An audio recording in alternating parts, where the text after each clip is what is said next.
ஃபர்ஸ்ட்டில் லேட்டஸ்ட்டாக X contestants வச்சு சூப்பராக ஒரு ப்ரமோ ரிலீஸ் பண்ணிட்டாங்க. விஜய் சேதுபதி சாரை காட்டுறாங்க. இவங்க எல்லாரும் டாட்டா காட்டுறதை காட்டுறாங்க. யாரெல்லாம் இருக்காங்கன்னு ரொம்ப நேரம் உத்து பார்த்து கண்டுபிடிச்சேன். பட் முதல்ல என்னென்னா, அருண் ஃபேன்ஸுக்கு ஒரு செம்ம ட்ரீட்டு. நிறைய அருண் ஃபேன்ஸ் இருக்கீங்க. எல்லாருமே அருணை பார்க்கல, 1 வீக்காக வரலன்னு கவலைப்பட்டுட்டு இருந்தீங்க.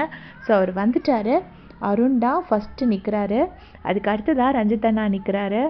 அடுத்ததாக ப்ளூ கலர் ட்ரெஸ்ஸில் அன்ஷிதா நிற்கிறாங்க.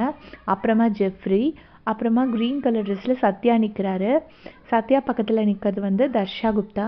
தர்ஷா குப்தாக்கு அடுத்ததாக நம்ம வர்ஷினிக்கு அப்புறமா அர்ணவ் நிற்கிறாரு. அர்ணவுக்கு அடுத்து இந்த பக்கம் சிவா உட்காந்துருக்காரு.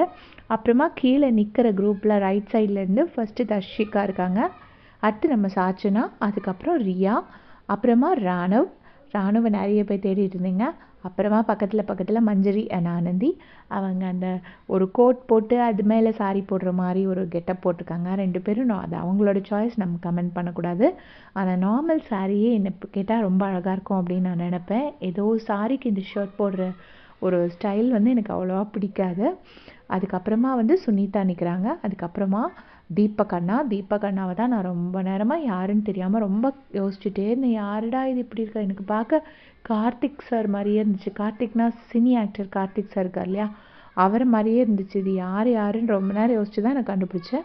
அப்புறமா நம்ம ஃபேட்மேன் சார் இருக்கார். ஸோ எல்லோரும் வந்திருக்காங்க. எல்லாரோட ஃபேன்ஸ்க்குமே செம்ம ட்ரீட்டு. யாருமே வராமல் இல்லை. அதுவே ரொம்ப சந்தோஷம். அதுக்கப்புறமா இங்கே இருக்கிற 5 ஃபைனலிஸ்ட் அவ்வளோதான். உங்களுடைய கமெண்ட் சொல்லுங்கள்.